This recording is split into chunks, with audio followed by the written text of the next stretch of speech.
éviter d'être contaminé par le coronavirus? Lavez-vous régulièrement les mains. Lavez-les soigneusement à l'eau et au savon, tant la paume que le dos, mais aussi entre les doigts. Comptez entre 40 et 60 secondes par lavage. Toussez ou éternuez dans le pli de votre coude et utilisez toujours des mouchoirs en papier. Jetez-les dans une poubelle fermée. Évitez autant que possible de vous toucher le visage, en particulier le nez et la bouche, avec les mains. Évitez les contacts rapprochés et évitez les poignées de main. Prenez soin de vous, mais aussi des autres.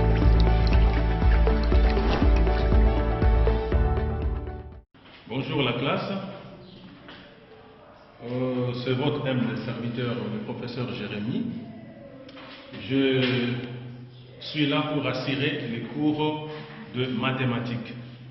Mais aujourd'hui, il va s'agir précisément de la géométrie analytique. Maths, géométrie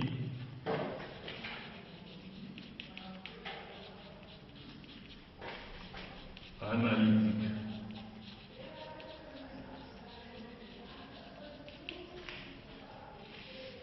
Cette leçon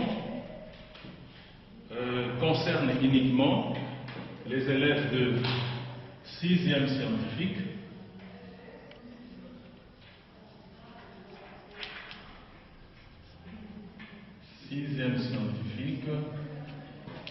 et 6e technique.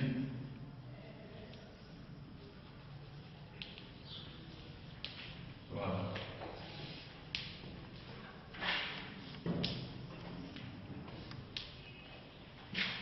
Alors, qui peut me rappeler l'équation générale de deux droites, ce que nous avons pas appelé l'équation globale de deux droites? Oui, merci. Nous avons vu antérieurement que l'équation globale de deux droites est l'équation AY carré plus 2BXY plus CX carré plus 2y plus 2x plus f égale 0. Cette équation, nous l'avons aussi appelée équation générale du second degré. Cette équation qui, au début, représentait l'équation globale de deux droites, est aussi l'équation générale de conique. C'est ainsi la leçon d'aujourd'hui. Nous allons étudier la classification de conique. Classification de conique.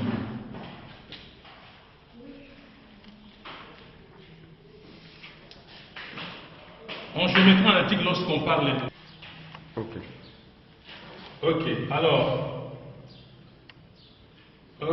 lorsqu'on parle des coniques en géométrie analytique, on fait allusion aux courbes du second degré.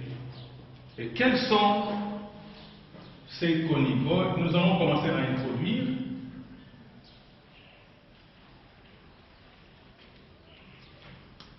Lorsqu'on parle de coniques, on fait allusion aux courbes du second degré. Alors, quelles sont les courbes du second degré que nous appelons communément des coniques?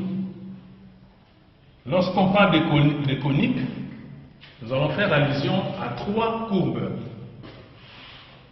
Il s'agit de l'ellipse, de l'hyperbole et de la parabole.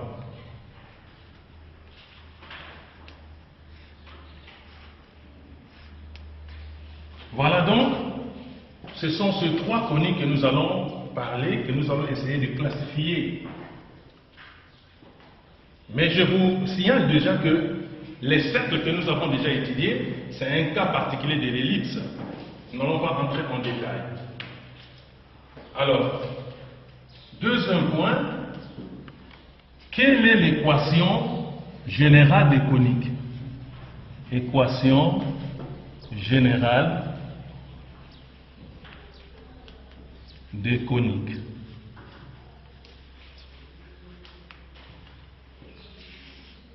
Toutes ces coniques bénéficient d'une seule équation.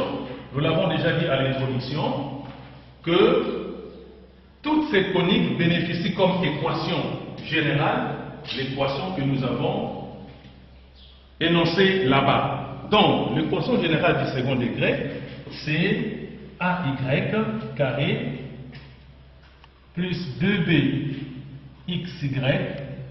plus CX carré plus 2EY 2Y plus 2EX plus F égale 0. Nous pouvons bien constater que cette longue équation est une équation du second degré en X et en Y. Donc, elle peut représenter une ellipse, elle peut représenter une hyperbole, elle peut représenter une parabole. L'objectif de ce chapitre, c'est que, à la fin de ce chapitre, chaque élève sera identifié la nature de la courbe qui se trouve représentée par cette équation. Le troisième point, voyons les invariants de cette équation. Les invariants. Les invariants nous baptisons cette équation l'équation 1. Les invariants de l'équation 1. Qu'est-ce qu'on appelle par invariant de cette équation? C'est comme le mot le dit.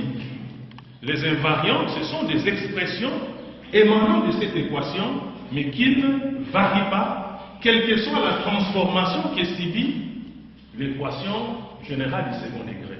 Cette équation peut subir une translation d'axe, elle peut subir une rotation d'axe, mais l'équation que nous allons obtenir après transformation aura le même valeur de ces expressions que nous appelons les invariants. Alors, quels sont ces invariants de cette équation? Les invariants de cette équation sont les expressions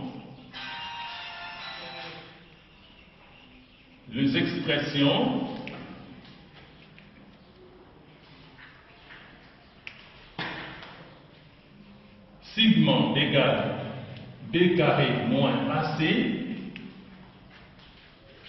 2, nous avons delta, c'est un déterminant d'ordre 3.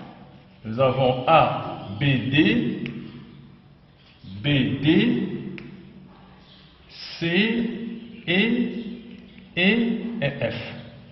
C'est un déterminant d'ordre 3. Et enfin, nous avons neta qui est égal à A plus C moins 2AB cosinus θ.